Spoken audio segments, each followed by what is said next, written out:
दोस्तों अभी अभी जो आपने वीडियो देखा है वह उज्जैन का है और उसमें आपको छत पे चढ़े हुए कुछ डरे लोग दिख रहे होंगे जो इतना डरे हुए हैं कि सड़क पे जाकर भी पत्थर नहीं फेंक पा रहे हैं। वह छत पे से ही पत्थर जो है लोगों पर फेंक रहे हैं। भला ये कोई बात हो, हिंदुस्तान में इतनी तो आज़ादी होना ही चाहिए कि ये शांति प्रिय लोग आराम से सड़क पर जाके खुलेआम पत्थर फेंक सके। फिर पुलिस ने इन्हें गिरफ्तार भी कर लिया, इनका जो अवैध घर था वह भी तोड़ दिया। और इसी के कुछ दिन बाद इंदौर में भी कुछ शांति प्रिय लोगों ने मस्जिद पे से लोगों पे पत्थर बरसाए। और पत्थर क्यों बरसाए? क्योंकि वो मस्जिद के बाहर सड़क पर हनुमान चालीसा पढ़ रहे थे। भला ये भी कोई बात हुई? अगर आपको हनुमान चालीसा पढ़ना है तो घर में पढ़िए, मंदिरों में पढ़िए। भला सार्वजनिक जगह पर ऐसे हनुमान चालीसा पढ़ सकते हैं क्या? कभी शांति प्रिय लोगों ने कभी सार्वजनिक जगह पर नमाज पढ़ी?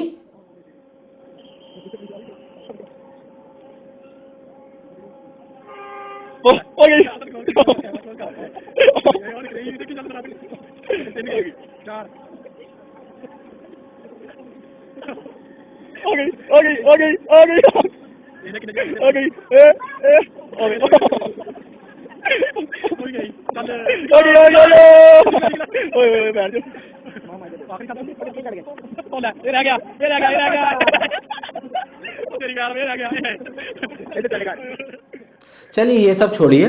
अभी कुछ दिन पहले मध्य प्रदेश के दतिया में शांतिप्रिय समुदाय के दो व्यक्ति बड़े ही शांतिप्रिय तरीके से किसी के घर के बाहर मूत्र विसर्जन कर रहे थे।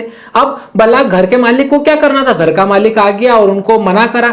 तो अब क्या हुआ? शांतिप्रिय लोग बुरा मान गए और 10-12 शांति दूतों को लेकर आए और उन्होंने बड़े प्यार से 2 से 3 जनों को काट दिया। अब भैया काट दिया, मीडिया में मामला उठा क्या? नहीं उठा, क्योंकि ये बड़े शांति प्रिय लोग हैं, इन पे हम मामला नहीं उठा सकते। तब भी पुलिस ने उन्हें गिरफ्तार कर लिया। ऐसा क्यों? क्या किसी को काटने की आजादी भी नहीं बची अब हिंदुस्तान में? वह भी इतने डरे हुए लोग हैं फिर भी। अरे हद तो जब हो गई जब 31 दिसंबर की शाम को इंदौर में एक शांतिप्रिय समुदाय का तथाकथित कॉमेडियन जिसका नाम मुनव्वर फारूकी, जी हाँ मुनव्वर फारूकी था, उसको शो में से निकालकर पुलिस के हवाले कर दिया गया। भैया क्यों? वो जबकि शांति प्रिय तरीके से सालों से हिंदू देवी देवताओं का बड़े ही शालीनता से मजाक बना रहा था। सुनिए जरा आप भी। अगर आया ओ राम जी, लाइक अगर भगवान को रिस्पेक्ट करें, वो गाना कैसा है ना, लाइक मेरा पिया अगर आया ओ Ram ji don't give fuck about your पिया। मेरा पिया अगर आया राम जी, मैं 14 साल से खुद घर नहीं गया। एंड अगर सीता ने सुन लिया तो वो तो डाउट करेगी कि if your husband is why you are updating my husband bitch. And Sita को तो माधुरी पे पहले से शक है। वो गाना है तेरा करूं गिन गिन, तो उसको लगा वनवास गिन रही है कि साल 14 पे रुक गई। अब देखा आपने क्या गलत था? क्या गलत था? सिर्फ वह राम जी और सीता जी का मजाक ही तो उड़ा रहा था। और हिंदू देवी देवताओं का मजाक उड़ाना तो आजकल फैशन बन गया है। और इसमें गलती क्या है? क्या अब हिंदुस्तान में रहकर कोई शांतिप्रिय समुदाय का व्यक्ति अब हिंदू देवी देवताओं का मजाक भी नहीं उड़ा सकता क्या? इसमें गलती क्या है? जबकि फ्रांस में अभी कुछ ही महीने पहले जो पैगंबर का जो कार्टून बना था उसमें ये लोग कितने खुश हुए थे, जरा सा भी विरोध नहीं किया था। और इनका कहना था कि अगर आपको उस कार्टून से खुशी मिलती है, आपके चेहरे पे हंसी आती है तो ठीक है, चलता है। Freedom of speech, freedom of expression तो सभी को होना ही चाहिए। तो फिर ये तो गलत बात है। अगर हिंदू देवी देवताओं का मजाक बनता है, मजाक उड़ता है तो उड़ते रहना चाहिए। बाकी ये डरे हुए लोग डरना नहीं चाहिए। ये तो मैंने आपको मजाक मजाक में हिंदुस्तान की असलियत बताई है, लेकिन हिंदुस्तान की असलियत यही है कि हिंदुस्तान ये सब चीजें सालों से झेलता हुआ आ रहा है और सालों से बर्दाश्त करता हुआ आ रहा है। लेकिन फर्क सिर्फ इतना है कि अब हिंदुस्तानी लोगों ने इन सब चीजों का जवाब देना सीख लिया है। पत्थर पहले भी फेंके जाते थे, लेकिन अब पत्थर के बदले पत्थर और उस पत्थर के बदले मकान हिंदुस्तानी लोगों ने लेना सीख लिया है।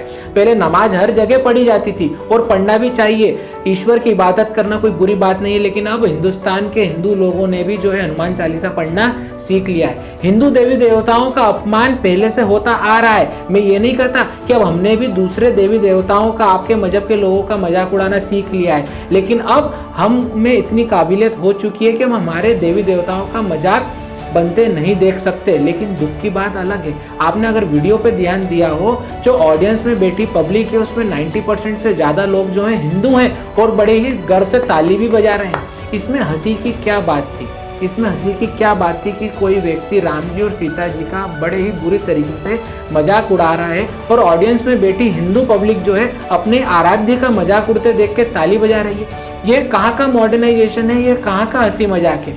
क्या आप पैगंबर मोहम्मद का या किसी भी जीसस क्राइस्ट का किसी भी दूसरे धर्म का मजाक उड़ा सकते हैं? नहीं। आपने देखा होगा मजाक फ्रांस में बनाया गया था, उसकी आग हिंदुस्तान तक में लगी थी, हिंदुस्तान में उसका इतना विरोध हुआ था। तो जब अगर आपको सहन नहीं होता तो अब हिंदू लोगों ने भी सहन करना छोड़ दिया है। और बस जब हिंदू सहन नहीं करता है और पलट के कुछ कार्रवाई करता है, जवाब देता है, तो उसी चीज को इन्होंने डर का नाम दे दिया है कि हमें हिंदुस्तान में डर लगता है। लेकिन एक बात बता दूं, जितनी आजादी आपको हिंदुस्तान में है उतनी तो कोई इस्लामिक कंट्री में भी नहीं है। तो अगर ये डर आपको लगता है तब भी आप इतने डरे हुए होके भी पत्थरबाजी करते हैं, नारेबाजी करते हैं, सार्वजनिक जगह पर कुछ भी कर सकते हैं, हिंदू देवी देवताओं का मजाक उड़ाते हैं, तो ये डर काफी अच्छा है। हिंदुस्तान सभी धर्मों के लोगों का है और सभी धर्म की इज्जत भी करता है, लेकिन शर्त यही है कि सभी को हिंदुस्तान कहना होगा और हिंदुस्तान को अपना मानना होगा। अगर आप हिंदुस्तान में रहकर भी हिंदुस्तान की ही बुराई करेंगे तो यह एक्सेप्टेबल नहीं है और आप बाहर के व्यक्ति ही कहलाएंगे। इसलिए आप जिस घर में रह रहे हैं उसको अपना मानिए और उसकी इज्जत भी करिए। बाकी तो हम सब एक थे और एक हैं और हम सब भाई भाई हैं। और बाकी अगर आपको मेरा ये वीडियो पसंद आया है तो प्लीज़ वीडियो को लाइक कीजिए, शेयर कीजिए और जिस किसी ने भी अभी तक चैनल को सब्सक्राइब नहीं किया है, सब्सक्राइब कीजिए। जय हिंद, जय भारत।